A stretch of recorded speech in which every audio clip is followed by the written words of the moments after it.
What a story. Today's guest is the Reverend. Tell us a little about yourself. I know you, but for the people who don't, what do you do? I am the host of the Reverend Radio show on 101.5 FM in Hamilton and surrounding area.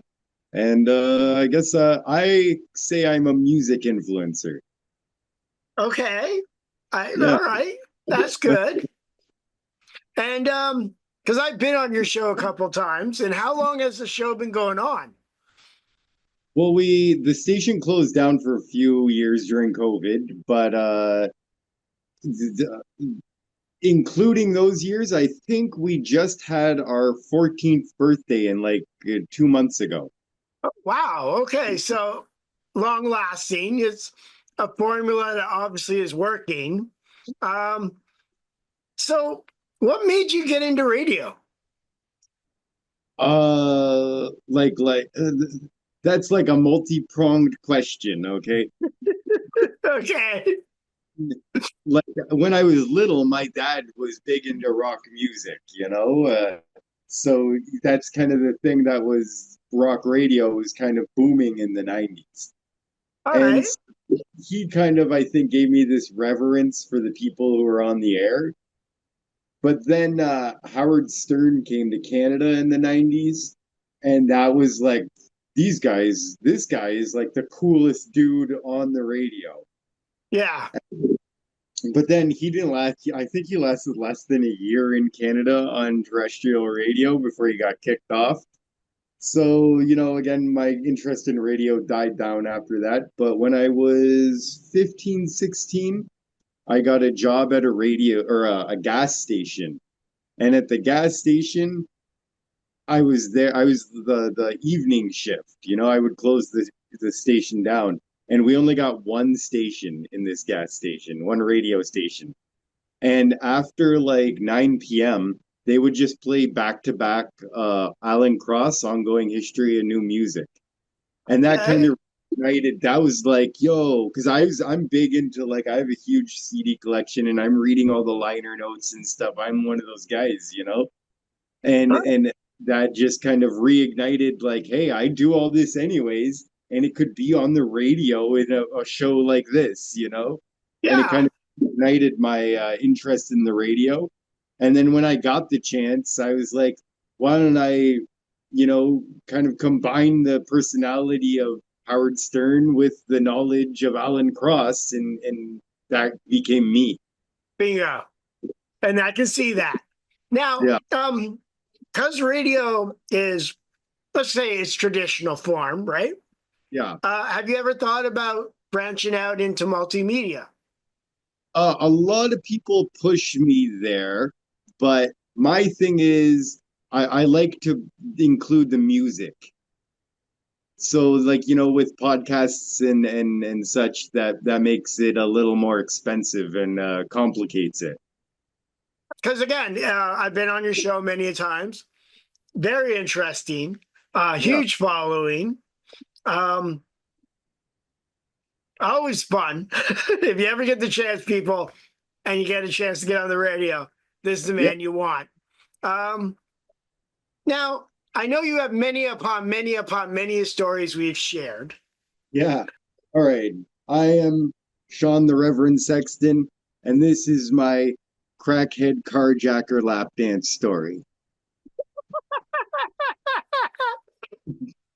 So I can't remember exactly what it was, but me and the guy who is now my co-host, Mikey, we were working on something else, and we something good happened, and I was feeling mad good about this. So I was like, yo, celebration time. Let's go out for fucking burrito. I was like, yo, let's go out for burritos. There's this new burrito restaurant that opened up, and I wanted to go and try. So we get there and we get in and everything's normal, okay? We get our food. I remember I got a shrimp burrito. It wasn't good. Um, so while we're sitting there eating, this girl walks into the restaurant and walks right up to us, and she's like, "You guys are savage." And there's like a weird moment where like I look at her and I look at my friend, and there's a moment between us where it's like we have no idea who this girl is. So I just look at her and I'm like, what? And then there's a awkward moment again. It seems like she just mistook us for somebody else, and she doesn't say anything. She's just like, oh, and then walks away. Okay, so we think that's done. Nothing more. Okay, it's taken us a little while to eat our food. A blizzard hits while we're in the restaurant. Um, we finish our food, we go out, and my car is now covered in snow. Like I have to dig it out. Like a really bad blizzard hit. So my friend gets in, and it's a pretty new car. You know, it's I've only at this point I had the car for like a month, straight off the dealer lot. Okay, brand fucking new, brand new. Um, he gets in and he's just sitting there. He can't even see anything because again the car is covered, all the windows in snow.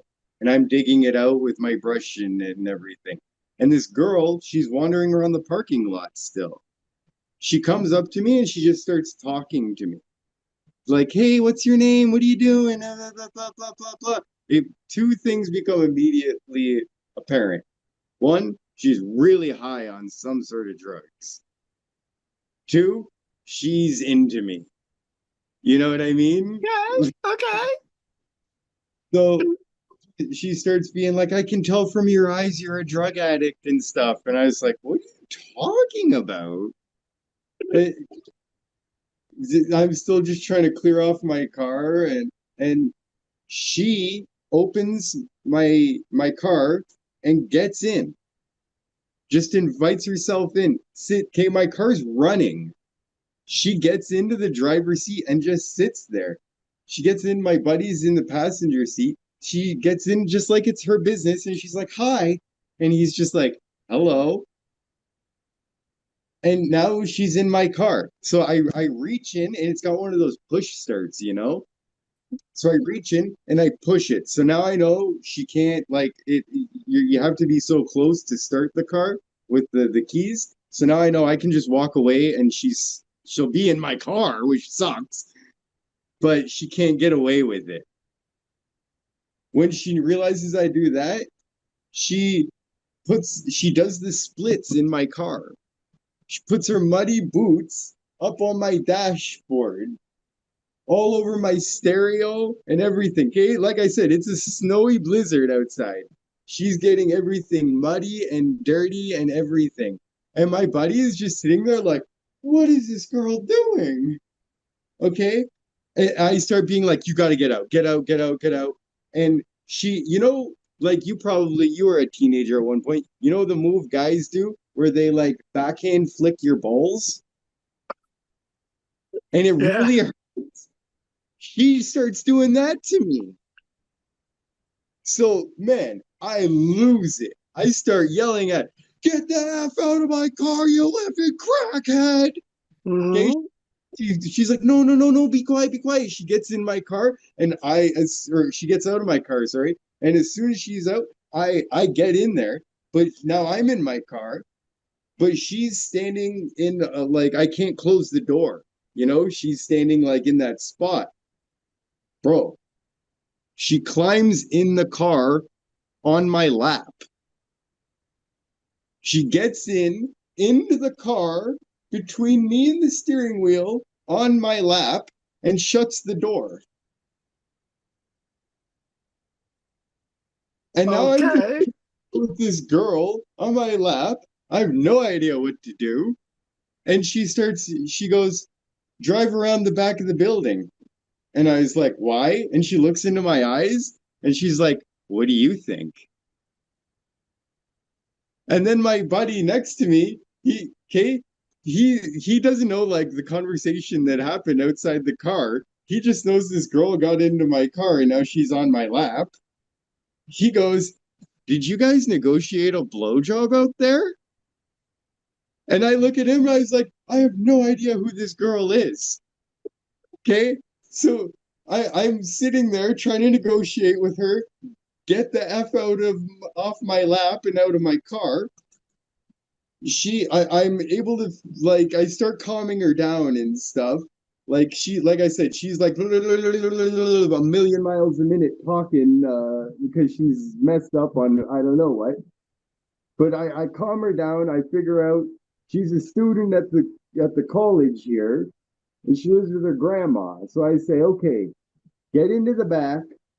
I'll drive you to your grandma's house. Okay. So she agrees to that. She opens the door, gets out. In the 2 seconds that it would take to go to the back, she gets in an argument with somebody in a neighboring car and starts screaming at them. So as soon as she steps far enough away, I slam my door, start my car, and just take off. Yeah. Oh my God. So the moral of that story is don't pick up hitchhikers. Don't. Oh my God.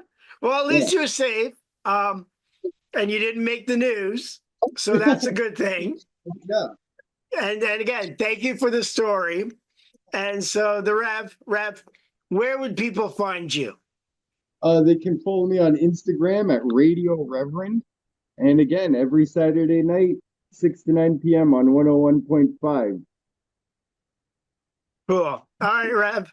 I will obviously see you around and I'll be on your show once I'm up and walking again.